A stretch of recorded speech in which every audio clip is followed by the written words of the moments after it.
Good morning, CSL Simi Valley. Welcome to another Virch service. Church hits the virtual world, thus Virch. Yes. Shout out to the Giants. Got my Giants shirt on. That's our men's group. You guys gave me this. I love this shirt, and I got it. And I'm wearing it also in honor of Jeff Burt, who later at the end of the service will take us out sailing with the Dolphins. Sailing with the Dolphins. Yes, indeed. Welcome to another service. I was just sharing with Reverend Johanna. Who knew that it would be this long? And it looks like it's going to be a little bit longer with the Virch as our state continues to see increases and rises in the Corona challenge. So we're just going to stay with that. And I want to remind us also, as we look at this, I've been also looking at all kinds of, when you're at home under house arrest, social media becomes all that much more interesting and all the streaming that's going on. And last week we were talking about C.T. Vivian and John Lewis and the serious work that they did. This week I had a chance to see John Lewis in another format. If you get a chance, you should Google John Lewis crowd surfing. He was on a local late night television show with one of the hosts. I'm not going to promote him. There's 3 of them. They're all good. But he was on a late night show with one of the hosts, and at the end of the show, he crowd surfed. There he is being lifted over, and you see this 83-year-old guy just enjoying his life, dancing at a club. He, serious and joy. And it is the balance. It is the balance in life that makes it so exciting and so wonderful for us. I also had an opportunity to check out a woman named Patrice Berry, Dr. Patrice Berry. She had a show on for a short time. She's an author, psychologist, sociologist. She laid down some insights that I thought would be valuable for us to share together. So I want to roll that for you and just check this out, take it in, listen to what her story that she wants to share with us today. Hi. I'm Dr. Patrice Berry. When I was a girl growing up, I did cleaning work. I did all kinds of cleaning work. But I cleaned houses in the morning and on weekends. And in the evenings, I cleaned banks. And I would catch the bus to and from work. And I started this job probably when I was about 12 and continued all the way through high school. And then sometimes in graduate school even. But I would meet these other women who were on the corner. I say other women. I was a girl. They were women. And they would be on the corner with me catching the bus to and from. And I would ask them all kinds of questions about how to clean, what to clean, what's the best way to use this. And they would tell me, because they knew then what the world is finding out now, that cleaning work is essential work. And without good cleaning and sanitation, everybody gets sick. One woman would be off to the side, kind of quiet, and she was always kind of sizing me up. And then one day she pulled me aside. And she said, "Little girl, always clean the light." I said, "Ma'am?" She said, "Always take care of the lights." "Ma'am?" She said, "Every house you go in that first hallway, there's always a big chandelier. Nobody's cleaned it. Get yourself a ladder. Climb up there. Climb up to that light. And take your solution with you, put it in a little bowl, and clean each crystal, and clean the base, and make sure you clean the bulb. Make sure you clean the light itself, because nobody cleans the light. And if you take care of the light, everything shines." Well, I did what she said. The very first time I did it, the woman of the house came out and said, "What did you do? It looks amazing in here." And the husband came in and he said, "Who is this girl? And whoever she is, get her back and make sure you pay her extra." Always take care of the light. That has stayed with me. In my life, I don't do cleaning work anymore for a job, for a living. But I always take care of the light. There's a light inside of each of us that must be nurtured, that must be cared for, that needs to shine brightly. It hasn't been addressed. It hasn't been talked to. It hasn't been loved. Give it the music it wants. Give it the dance it needs. Give it the sunshine it so admires. Give it the stars at night. Your light, that thing about you that shines so brightly that others want to see, needs to be nurtured and loved and cared for. It's been forgotten. We're given this time to really take care of the light. Shine. And when you do, you give others permission to do the same. Don't hide your light somewhere under a bushel or in a corner. Shine your light and take care of it. Nurture it. Love it. The world needs you to shine. The world needs you to shine. She says, cleaning work is essential work. You know, in the science of mind, we believe that we are the light of the divine made manifest in the world. And so in cleaning the essential work of cleaning also means cleaning our minds. Cleaning our minds of false and limiting beliefs. Cleaning our minds so that we are this light of divine that is shining forth. Examining those beliefs and letting the principles guide us in our everyday activity. I love that. Always clean the light. So I want to thank each and every one of you for coming and joining me for a spiritual practice called Virch, where we get to spend some time together in community, cleaning the light that we are in the world. That's our vision. That's our mission. That's what we do here at CSL Simi Valley, and we try to spread that around the world so that all can get to do it. They don't have to practice our brand of faith, but we can help all to understand a way of thinking that allows whatever your faith system to be that much deeper and more valuable in your experience. Join me as we say our vision and our mission statement together. I will listen remotely, virtually, and feel it in my heart as you say these words with me. We're a community, inclusive, loving, and authentic. We celebrate all paths to God in gratitude, empowering self and others. We serve compassionately through outreach and inspiration and education. That's who we are. That's why we're here. And here's what we do. Good morning, CSL Simi Valley. Good morning, gang. To all of you joining us for our live Virch, which is a blend. It's a blend of virtual and church. Virch. I think you know that by now. This is our worship celebration. It's our pleasure to bring you this morning's announcements, sharing with you what we do. You're supposed to say the next one. I know. Okay. So go for I was it. just waiting for my moment. Okay. Go for it. I forgot. For this week's Wednesday night experience, please join Reverend Jennifer Nagum, interfaith minister and chaplain, for the I didn't know she was a minister and a chaplain and I didn't know that you could actually and a reverend. Can you and do a all? reverend. Can you do that? Wow, Jennifer, way to go! You are an overachiever. overachiever. Yeah, that's I right. did not practice that. Wow. Second part of her Wednesday series, Let Your Light Shine. Here's Reverend Jennifer with more. I thought we were going to say two. More.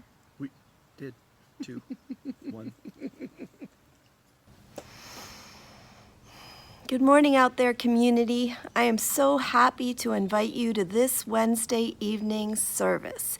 It's going to be the second in a series I am teaching on soul as taught through a interfaith/Jewish/integral yoga, science of mind lens on perspective. We're going to be exploring, especially this evening, the important topic of spiritual self-care. How to keep our hearts open and soft and our soul light shining, especially in these times. There'll be a talk. We'll be able to discuss spiritual self-care as a community, and we'll have some time for group spiritual practice. So can't wait to see you there for an uplifting Wednesday experience on Zoom. No. Wait, I'm not ready. Okay. Thanks, Reverend Jennifer. That's this Wednesday, July 29th. The Zoom meeting ID is 813-799-43890. Password, Lightshine. Pretty sweet, huh? Oh. We are so excited to also be the first to tell you that Yoga with Debbie is back. Woo, woo, woo. Debbie, welcome back. Woohoo! Starting this Wednesday at 5:30 just before Reverend Jennifer, Or chaplain or minister, or any of those, yeah, Jennifer. overachiever, joined Debbie on Zoom. Here she is with more on that. Good morning, CSL Simi Valley. Please join me beginning this coming Wednesday at 5:30 on Zoom for yoga. It's not your gym yoga, it's spiritual yoga. It's the time we take to go within, to take in our breath and our body and our spirits and reconnect. It's gentle, it's fun, and I'd love to see you there. Grab your yoga mat, grab some water, some comfy clothes, and I'll see you there. The first few minutes we'll spend answering questions. Can't wait to see you. Namaste. So fun. Yeah. We're pretty new at this. I know. You guessed that. We want to remind you that our weekly virtual offerings, pre-recorded play and learn with Dr. Susan lessons, are posted on our YouTube channel, CSL Simi Valley, each week. She also streams live on Sunday mornings at 9:30 a.m. through the center's website. Reverend Stephen, he's out and about Monday through Friday, bringing you practice. Roaming the streets. That doesn't sound right. Well, you know what I mean. He's not really. You never know roaming where the he's going to streets. be. He's out For Oneness with at his One. flock. Oneness at One. Yeah, practicing Oneness at One via Facebook. Oneness at One streams live from his Facebook page. The center's practitioners and ministers and maybe chaplains Yeah. are Reverends. or reverends All of those guys. are available to provide emotional and spiritual support, which we call treatment. Oh, that's nice. Yeah. It's nice that they do Yeah. that. It's nice. Treat with your feet. Yes. Follow the prompts on our website to find a practitioner. What's so funny? You can also call the office to leave your request. Just don't listen to Jim. Yeah. Anyway. Well, now though, you can listen to Jim. We realize that not everyone is on Facebook. I can't And- stand Facebook. Jim thinks that Facebook is the root of all evil. It will destroy the world eventually. Yeah. Which is why this service will be uploaded to YouTube, much friendlier place, later on today. So for friends who miss this live broadcast or simply just don't do Facebook like me, thank you, tell them to check us out on YouTube. And believe it or not, Reverend Stephen, with a PH, wants to hear from you. He's collecting your ideas on how the community can stay connected during this extended physical separation. Share your thoughts with him via email at Reverend Stephen. Look at that. Visual aids, look at that. Reverend Stephen at cslcme.org. That's REVSTEPHEN at cslcme.org. O-R-G. Org. Yeah. Go. Did you just say orgy? No. This is a family show. Oh my goodness. Read the next part. You want to unpack today's talk, except for this, ask questions to Reverend Stephen, or just connect with other members of the community. Join the Apres. Après. What's that mean? After. Go. After. If you want to join the Après Virch after today's service, a link will be posted on Facebook comments window near the end of the service this morning. Now, get ready for Sherry Deeds singing Holy, Holy, which is Jim's mom's Ruth favorite song. Yeah, my mom loves that. While she's performing for you, while you're listening, of course, invite a friend, No, family member. Do nothing or- except listen intently to every word she sings. And yes, but invite a friend, family member, or other loved one to Okay. join us by sharing our Virch service. It's a simple way we can stay together while apart. Yeah. So welcome to all of you viewing from wherever you are. We are so grateful that you chose this time to spend with us. And here's Sherry.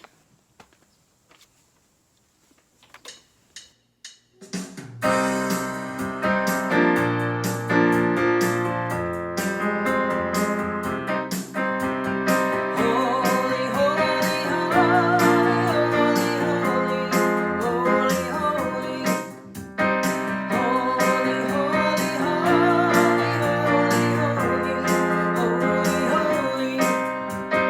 holy, holy, holy,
Good morning, Center for Spiritual Living, Simi Valley. Thank you for being here. We're coming to the section of our Verge service, the worship celebration, where we do our Science of Mind spiritual practices of affirmation, reading or studying, and prayer.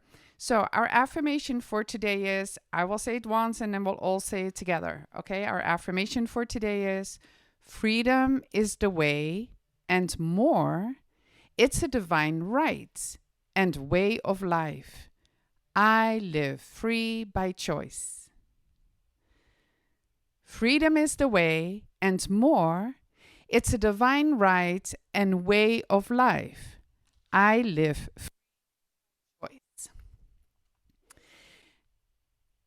The reading this morning is from the Science of Mind Guide for Spiritual Living, and it's from the Daily Guides written by Reverend Catherine Sachs. And the Daily Guide usually starts with 2 quotes. So the quotes are, the first one is from Pema Chodron, bad karma is our big chance. Bad karma is our big chance. And the second quote is from Ernest Holmes from The Science of Mind. Karma may produce either freedom or bondage according to the way it is used. And Reverend Sachs says,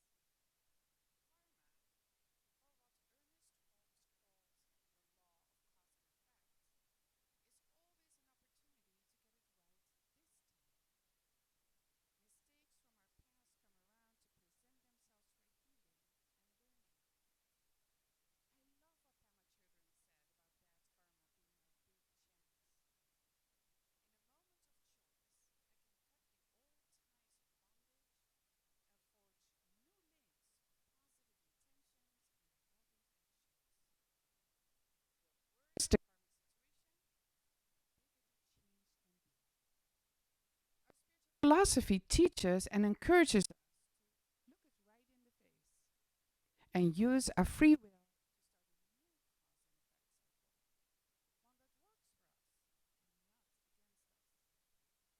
effect. In the very instant of choosing love over hate or patience over irritation,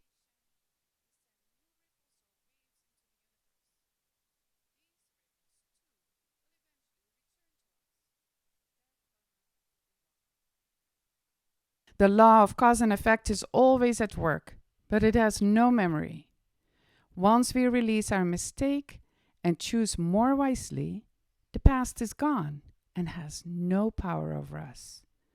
As Yahweh promised in Hebrews 8 verse 12, I will forgive their wickedness and I will never again remember their sins. Let's go into spiritual mind treatment. That there is only one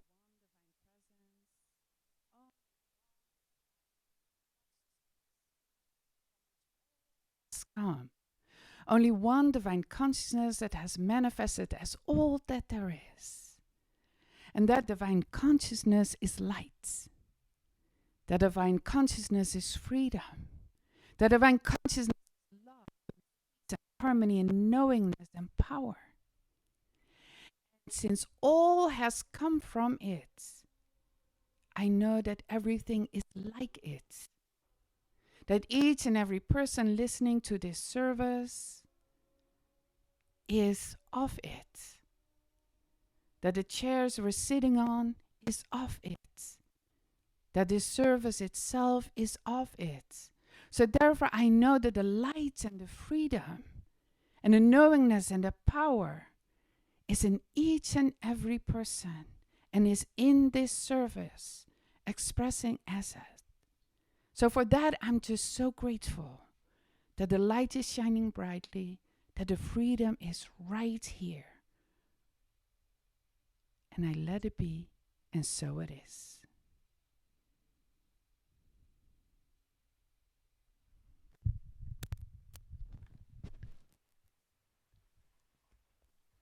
This week, T. Michael Rambo sent me a special treat for our CSL Simi Valley community. So I bring you T. Michael Rambo. In this moment, we must tell our stories, and we must tell them in our own words, and that they must express our own values, and that we must continue to tell them despite the chaos, the madness, and the pressure not to tell. We must remember to invent hope.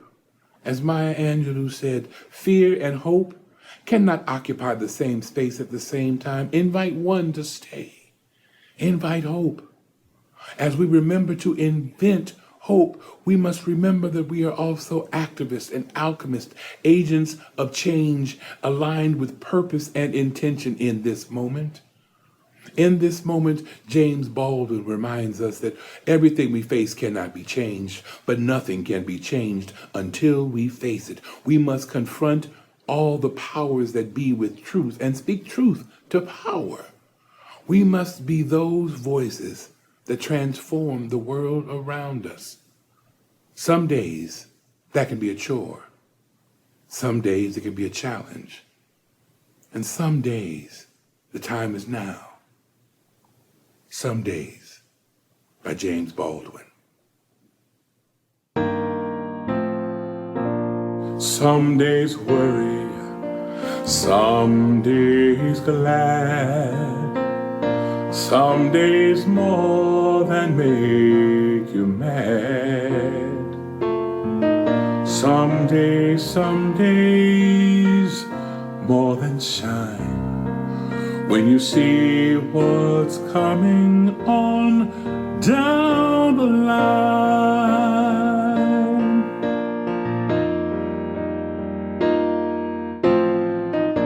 Some days you say, oh, not me, never. Some days you say, bless God forever. Some days you say, curse God and die, and the day comes when you wrestle with that lie.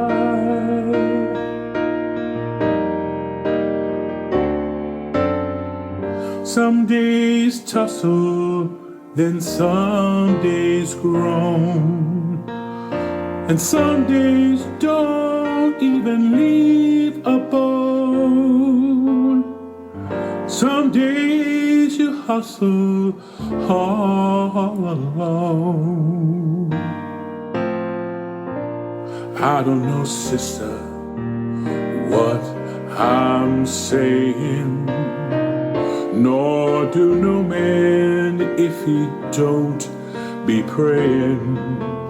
I know that love is the only answer, and the tightrope lover, the only dancer. When the lover comes off the ropes today, the net which holds him is how we pray, and not to gods alone, but to each other. The falling mortal is our brother.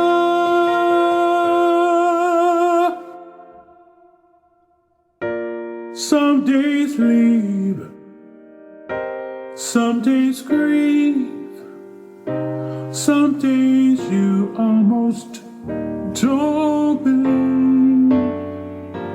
Some days believe you, some days don't.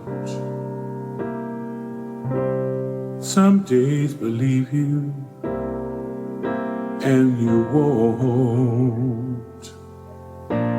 Some days worry, some days mad, some days more than make you glad. Some days more than shine. Witnesses coming on down the line. Witnesses coming on down the line.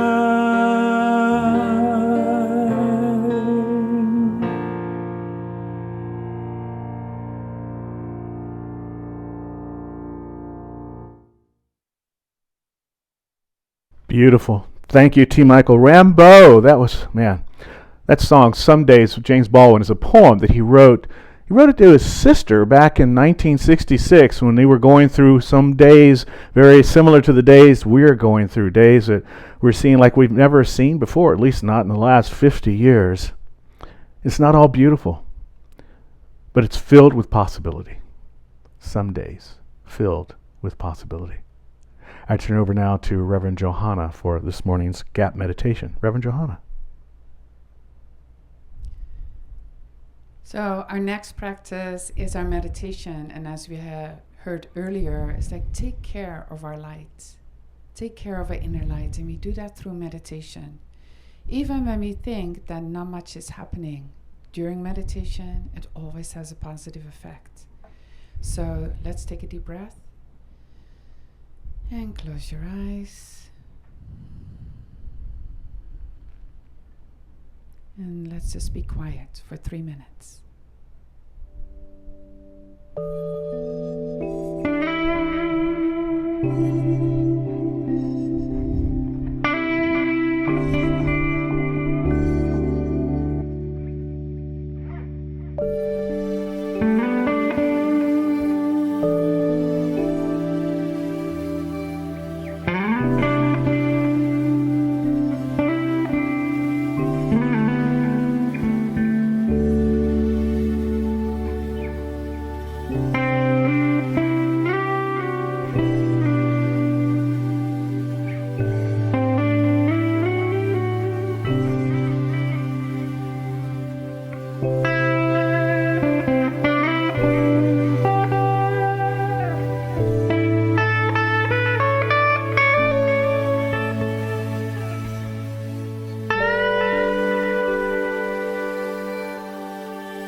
I didn't actually have a song on this subject, so I wrote this for you, Reverend Stephen.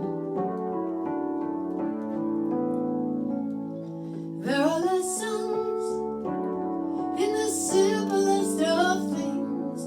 There's a world beyond our wildest dreams. There's a freedom that we're longing for if we listen just a little bit more. All the answers that we thought were true never let real peace come through. Unencumbered, we are taking flight. Freedom is our sacred right. Free, yes, free. Trusting we embrace, we believe. Free, we are free. We are everything that we dare to be. It's our choice to live within the light. Freedom is our soul's birthright. Vision opens every door. Yes, freedom is the way we soar. Free, yes, free. Trusting we embrace, we believe. Free, we are free. We are everything that we dare to be. Free, yes, free. Trusting we embrace, we believe. Free, we are free. We are everything that we dare to be. Everything that we dare to be.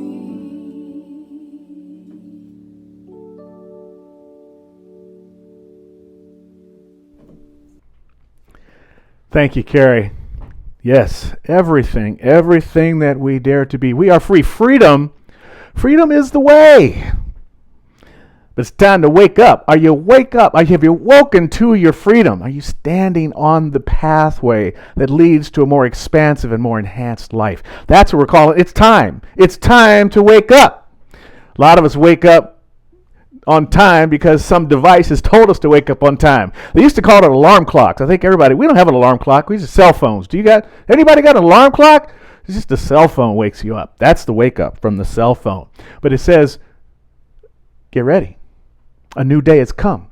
But then how are we going to use that new day? Are we free to make fresh choices in that day, or are we stuck with the habitual limiting ways that we've lived the day before? Is it like picking up all the things off of the end table and putting them in your pocket, and along with that picking up all the things from yesterday and putting those in the pocket and just doing a rinse and repeat kind of life? Well, we have a larger experience of life to come. We don't have any problem picking the clothes we're going to wear. Well, maybe you do, but I don't. It's a little bit of a problem. But, you just go in the closet and say, this is what I want to wear, and you put it out there. You go in to make breakfast. This is what I'm going to eat. You just do it. There are a lot of things that we do that are somewhat unconscious. And some of them are harmless. What clothes you wear and, what you eat in the morning, that might not be the harmless thing. But the point I'm trying to make here is that there are a lot of things that we do that we think about where we don't exercise our freedom to choose, our freedom to be different, our freedom to expand ourselves. We're asleep to the possibility of our good unfolding in any particular day. And what we forget is our choice ability. We are able to make choices. We are free to make those choices. But sometimes, and we're seeing it happen in our country today, where there are those that are being called to a new way of freedom, a new way of expressing, a new way of choosing, and yet others are stuck in their old patterns and are not listening to that deep inner calling voice that's tapping on the shoulder, ignoring, not deciding to step forward into the practice of freedom, not deciding to listen to that call that's nudging us all the time to expand, to answer the call of life's natural forces. There's a divine presence. Bertice was talking about it in Let Your Light Shine. In in the Kabbalah, the story of creation was that spirit was trying to put itself into a glass vial. And the expression of spirit was so massive that the glass exploded and the light landed within these shards of glass. And each of us is that shard of glass with the divine light within us. And our journey then is to experience that divine light and allow it unfold. And we have these things called laws that allow us to do that. But we choose to think of ourselves as separate individual shards and not recognize that we come from that divine vase that first burst forth into creation. We need to, it's time to wake up from a sense of separation. So that's kind of what I want to talk about today. My talk today is called Freedom is the Way. Freedom is the way. And the way is to wake up, to get, that's what the followers of that great example of how to live our lives more fully with Jesus, they weren't called Christians, they were called followers of the way. In the Tao is the way of life, the way to move forward. Following the way is our freedom experience. That's our freedom expression. But our belief in separation keeps us from making that march into freedom. Hey, Freedom March. Yeah, another thing to Google. Dr. Holmes tells us that the belief in a light apart from good is a dream. We must arouse from this apathetic state, this mental drowsiness, and claim our divine birthright to be one of freedom. Time to wake up. Claim the divine birthright to be one of freedom. To move beyond any experience that has seemed in any way limiting. If you ever hit your head on the pillow at night and there's ever a moment of regret, woulda, coulda, shoulda, the next thought that I hope will pop into the mind is, I am free to create a different day tomorrow. I'm at liberty to move beyond the bondage of today's activities and to be an expansive day tomorrow, because bondage is not God ordained. Dr. Holmes says that at least 10 times in the Science of Mind textbook. Bondage is not God ordained. There is an inner voice within each and every one of us, and that voice is speaking to life. It's calling us to life. It's calling us to a life that's wonderful beyond scope, that's beyond our wildest dreams, that satisfies the soul.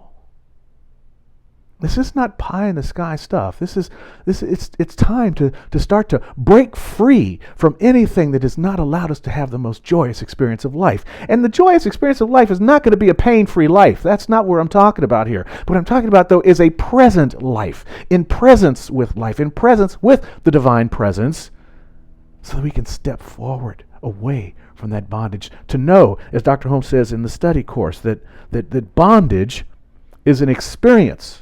It is not a reality of itself any more than drawing, check this out, any more than drawing a small circle on a blackboard denies the possibility of drawing a larger one.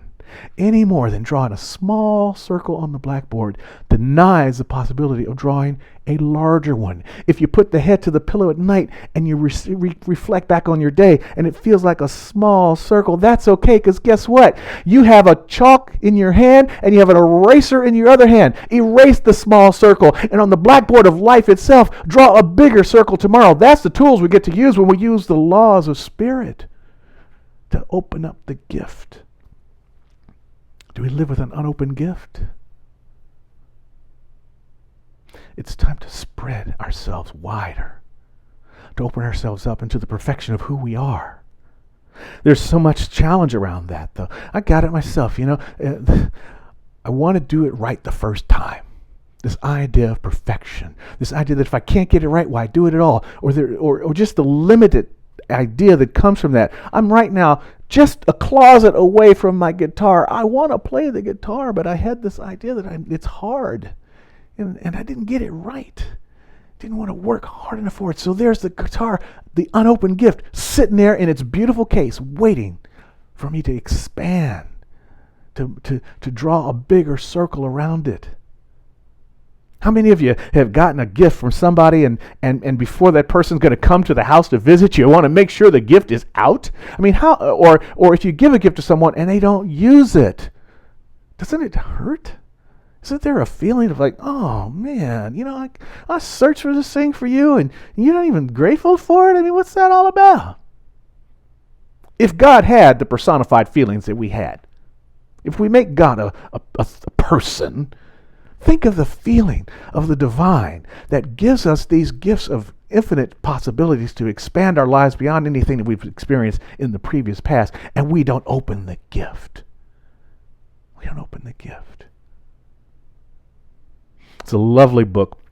I was reading Stephen Batchelor's translation of the Tao Te Ching this week, and it reminded me of an even more fun translation of the Tao Te Ching. It's the Tao of Pooh by Benjamin Huff.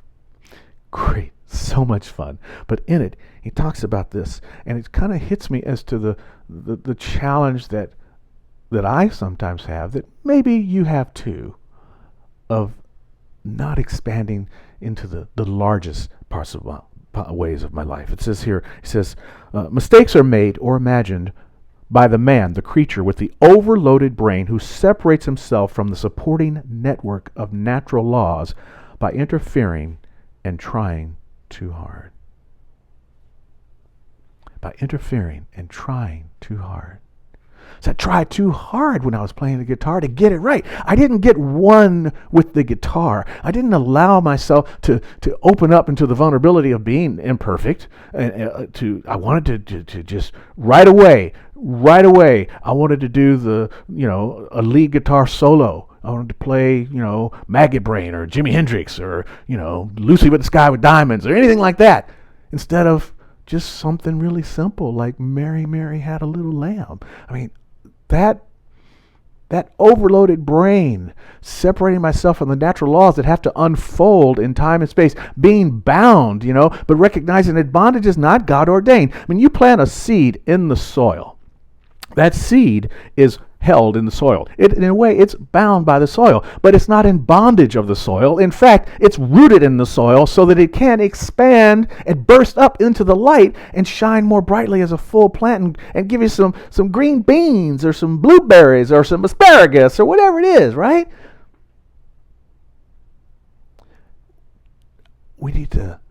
I need to allow myself to live in these natural laws and not interfere by trying too hard to get it right. To understand that the mistakes that I make are just a part of the path. It's just grist for the mill. And to move myself into a place of trusting freedom. Trusting that I am free to a bigger expansion. I do that trust through faith.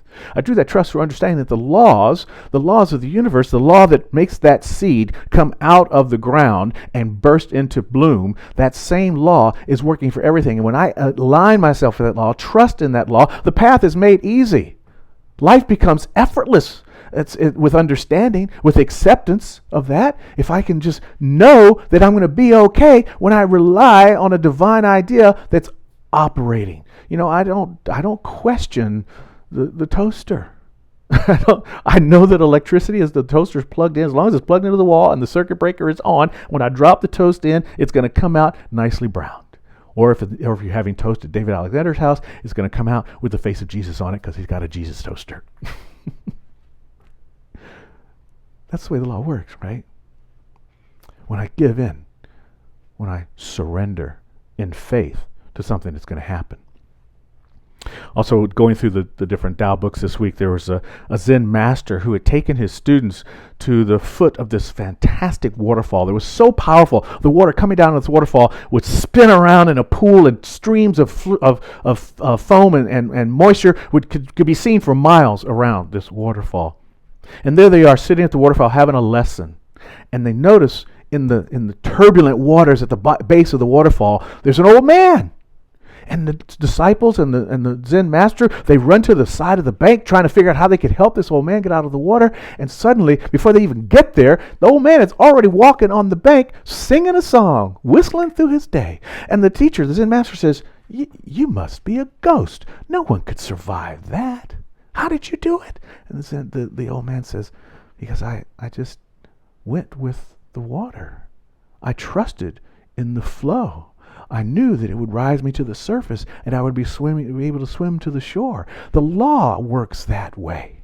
The law works that way. When we trust in the law, and just know the way you trust the toast in the toaster, the way you trust your phone is going to take the message when you don't answer the call, all of those things that we trust on automatic that are using laws, physical laws, there are spiritual laws that are the same way. When we trust in those spiritual laws, stuff happens. Stephen Batchelor, in the foreword to his version, his translation of the Tao, says that nothing is done because the doer has wholeheartedly vanished into the deed. The fuel has been completely transformed into the flame. That's what happened to the old man at the bottom of the waterfall.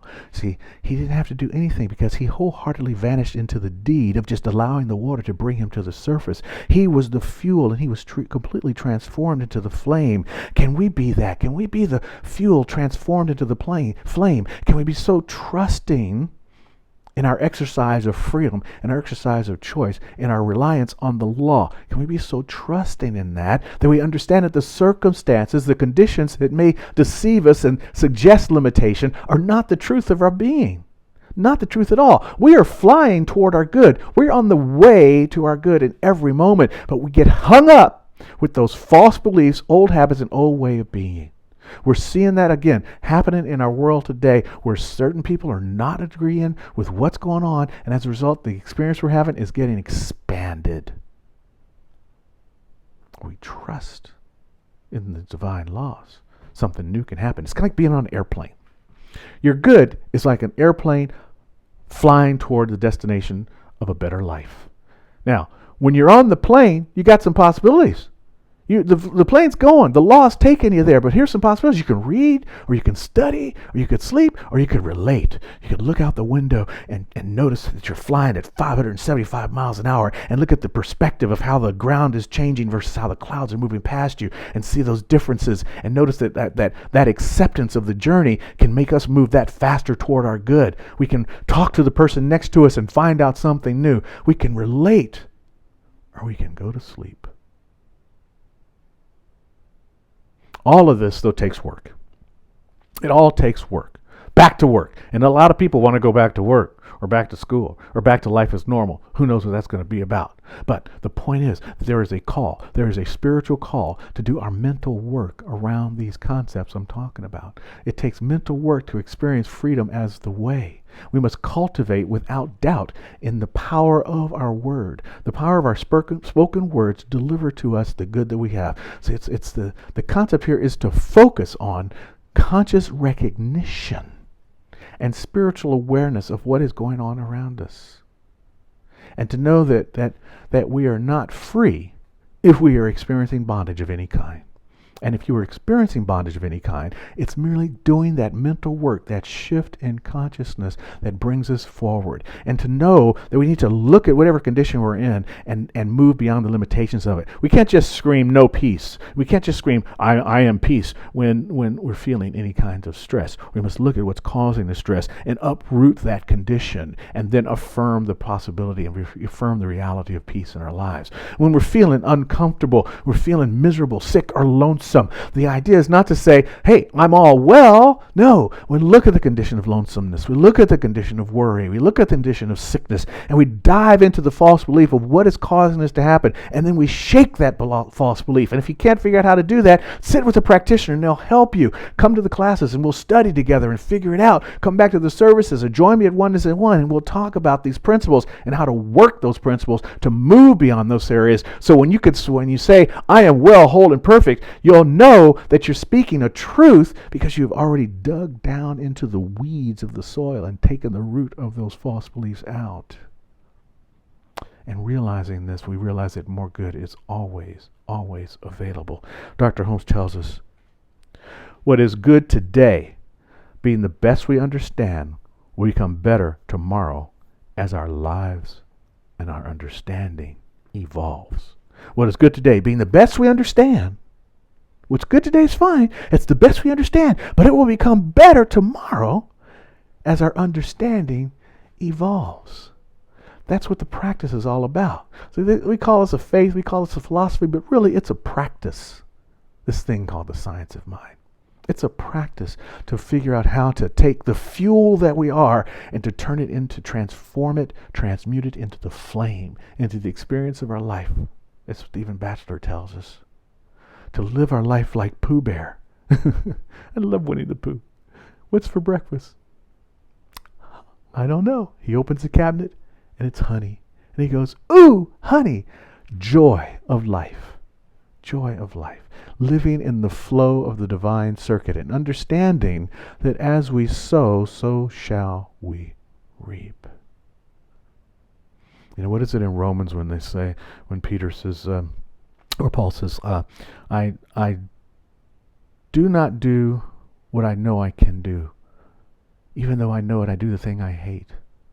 See, we're stuck sometimes. That's the bondage place.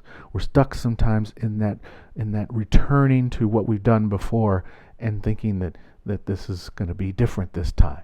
Well, that's the insanity version. But the other version is the freedom version, is to step outside the bondage, to stand in the flow of the divine circuit, to sow a different seed so that we reap a different crop on the other side. And to know that the law that I'm talking about, you say, Stephen, you're talking about this law, but my experience is X, and I want Y. And I feel that X is not good. Understand that the law is not, you're not being punished for the mistakes, but we do get punished by the mistakes. Simply long enough to make a new idea. Freedom equals chances. We get chances. And our work in those chances is to know God as ourself.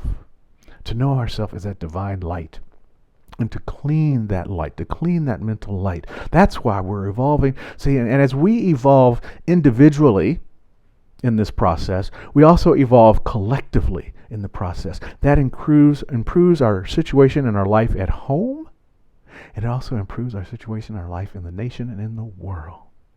My good friend David Alexander, who joined us about a month ago, says, for a world of true freedom, let us work to create conditions of mass liberation for our neighbors as well as ourselves.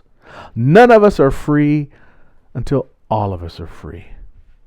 It's time to get free.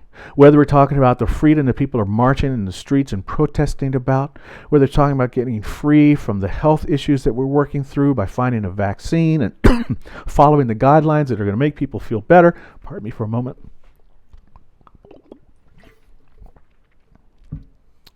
Whether it's just to get free of an old experience so a new experience can come. These are simple propositions that are not always easy. Yet knowing that freedom is the way gives us a possibility for this ease to unfold in our lives. If you're feeling that truth with me, join me as we say this affirmation together. Freedom is the way and more. It is a divine right, a way of life. I live free by choice. Free by choice. It's time now for our healing prayer. So as we do our healing prayer together, I invite you to just focus your attention on the good in your life.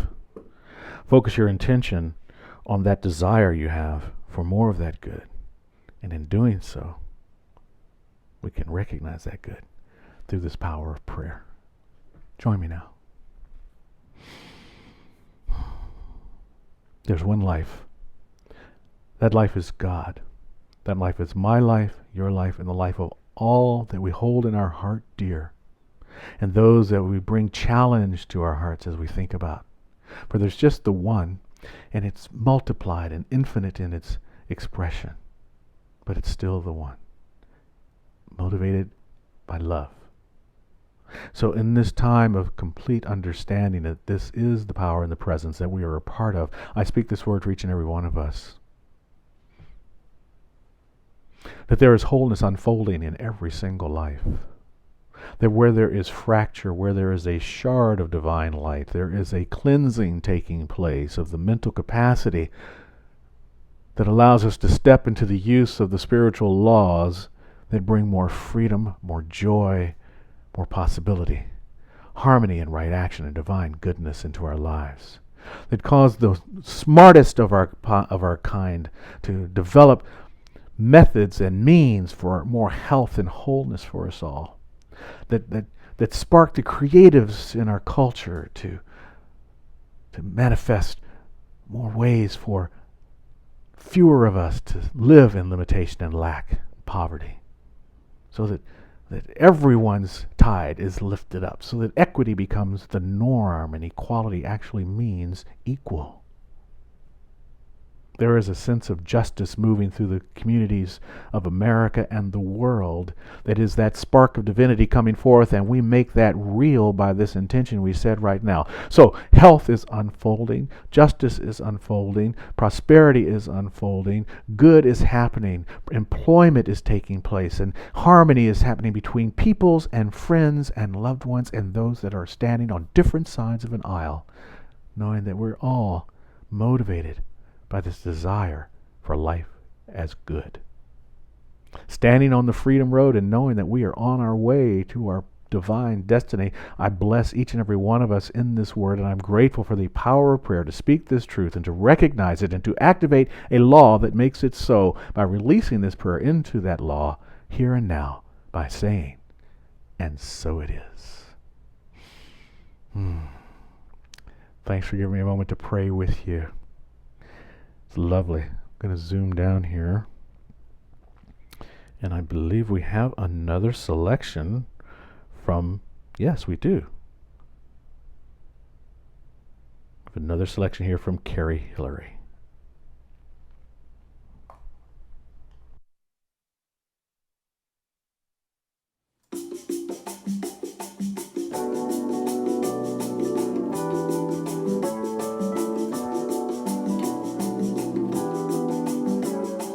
Traveling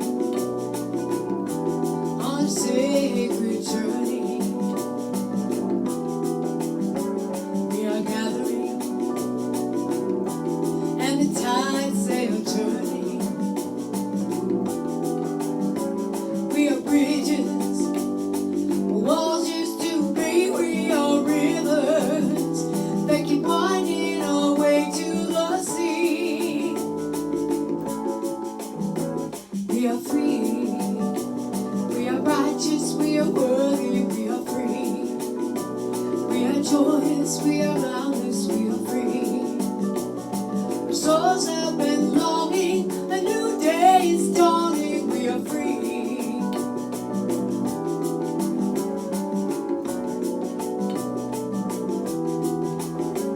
All humanity is yearning for freedom. It's meant to be more than just words to believe in. We are reaching with outstretched hands. We are seeking to be all that we possibly can. We are free, we are righteous, we are worthy, we are free. We are boundless, we are joyous, we are free. Our souls have been longing, a new day is dawning, we are free. We are righteous, we are worthy, we are free. We are boundless, we are joyous, we are free. Our souls have been longing, a new day is dawning, we are free. We are free.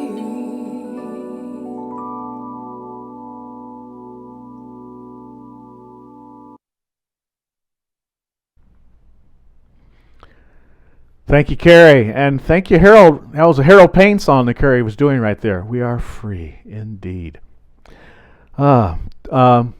Really graciously blessed with wonderful members who continue to support the center while we're away from our spiritual, physical home. We're doing this virtual home. So thank you to each and every one of you for your support. And we have a message from one of our governing members she wanted to share with you. I bring you now Mary DiVincenzo. Hi, everyone. I've been asked to share a few words about tithing, and since I've been talking about tithing to our congregation since 2011, I thought I would try to find some new stuff to share. So one of my favorite quotes of Edwene Gaines is, "I love to tithe to God's work where I receive my spiritual food." And I like to look at tithing as I am source, tithing to source.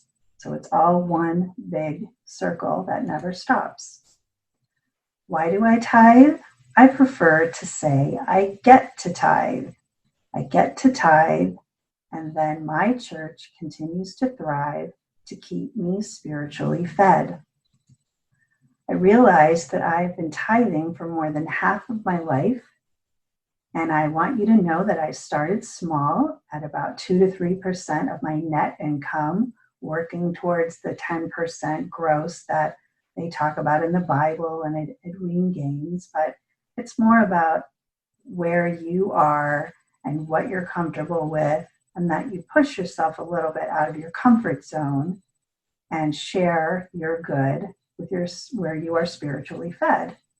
One really important thing is that I continued to tithe during hard times, because even the smallest amount that you tithe is a very large action telling the universe that you are ready to receive more of your good.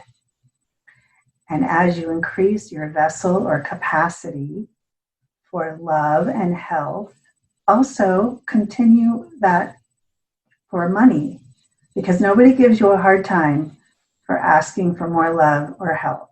So think about money the same way. I wanted to tell you how I tithe. I tithe in the following 3 steps, and I invite you to consider using these when you're giving your gifts too. I give my tithes freely. I accept my good completely, and I expect my good faithfully. And these 3 steps has helped me to really expand my consciousness around abundance and prosperity, and to up-level my convictions and my faith. So thank you for letting me share my thoughts about tithing. And now I will turn it back over to Reverend Stephen. Thank you. Wow. Thank you, Mary. Beautiful. And thank you and Peter for your continued support of the center, and for all of you for your continued support of the center, and knowing that as you give of yourself, the universe gives back. For it's the law of circulation. Remember, it's as we sow, so shall we reap. And so in that same spirit of giving, we are also in the flow of receiving. It's currency, right? So let's get in the current. That's what it's all about. So this is when we do our pledge, our giving pledge. Then you have your opportunity to give. You can do the text to give. You can donate at our website. You can call Dr. Susan after service. You can become a regular giver, a conscious giver, by doing the auto tithing, which is a process where you give us a bank statement or something like that, and you can talk to Dr. Susan. She can set that up for you at the center. She's there after service today, so call the church office and set it up today. It's an easy way to do your monthly tithe on a regular basis. That's how I do it, and I like it that way. It's perfect. It's easy. All right, here we go. Let's do it together. Divine love, it's doing its perfect work here and now. Divine love harmonizes. Divine love adjusts. Divine love prospers. Divine love foresees everything and richly provides every good thing for CSL Simi Valley. Now, divine love is victorious. CSLSimi.org/donating. Here now, Sherry Deeds.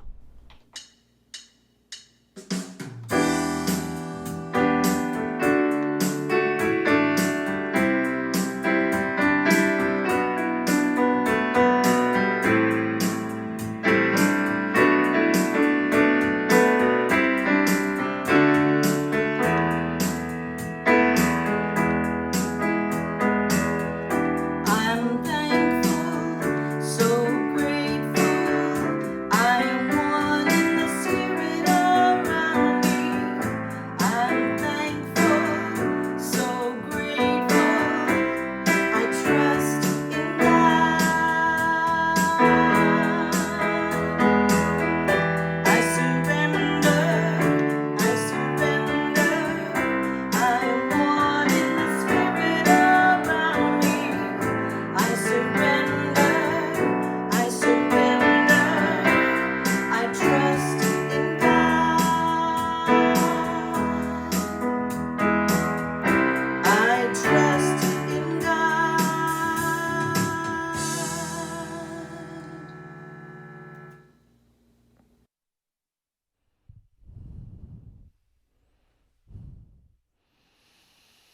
And let's take a deep breath. Feeling the gratitude welling up in our hearts for all that has been given to the center. The gratitude for each and every one of you, for you being present for the service, for the love you're offering, and also for the monetary offering you're making. So I know that it is the freedom to express has expressed itself as plenitude for Center for Spiritual Living Simi Valley, through PayPal, through called-in donations, through checks sent in, through unexpected gifts. I am so grateful. I know that the giver is blessed and that the center is blessed. And so it is. And now we have the wrap up. So Reverend Stephen spoke this morning about freedom. And he said, wake up, listen to your inner voice because it speaks freedom. And then break free. We break free when we start recognizing that freedom is who we are. Then we get to trust freedom. And as Talene was saying, we start a brand new day every day with new positive choices. We get back to work. We cultivate the soil. We do the spiritual practices. Dale was sharing a quote from a famous musician. He says, unless I practice regularly, I will not maintain my skill and improve my performance.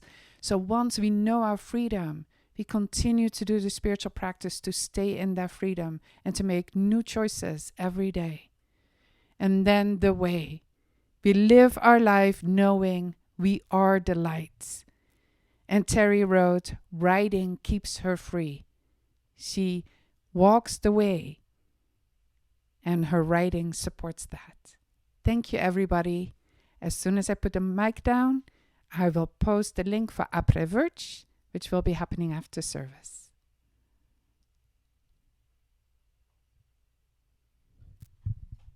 Thanks, Reverend Johanna. Beautiful. Thank you.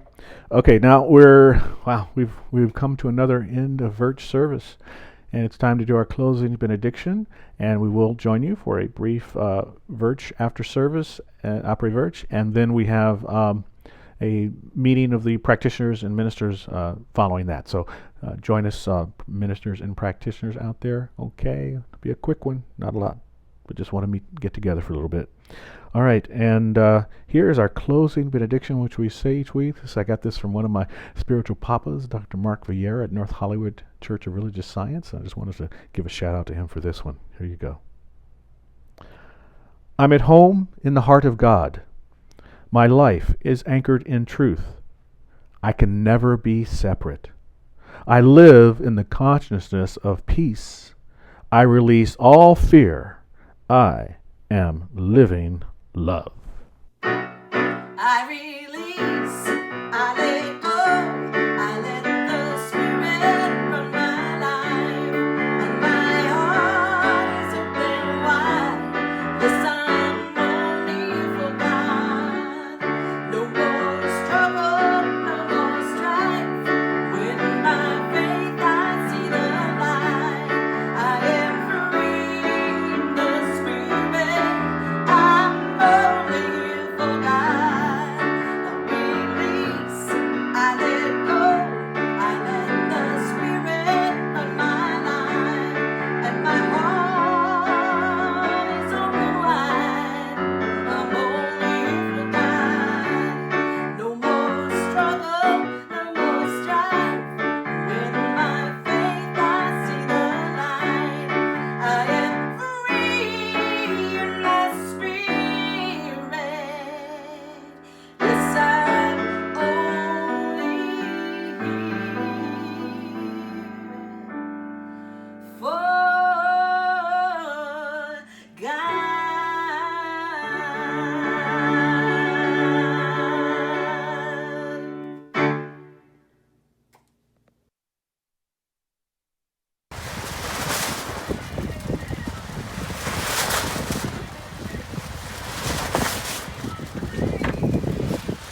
I got it on video. Oh.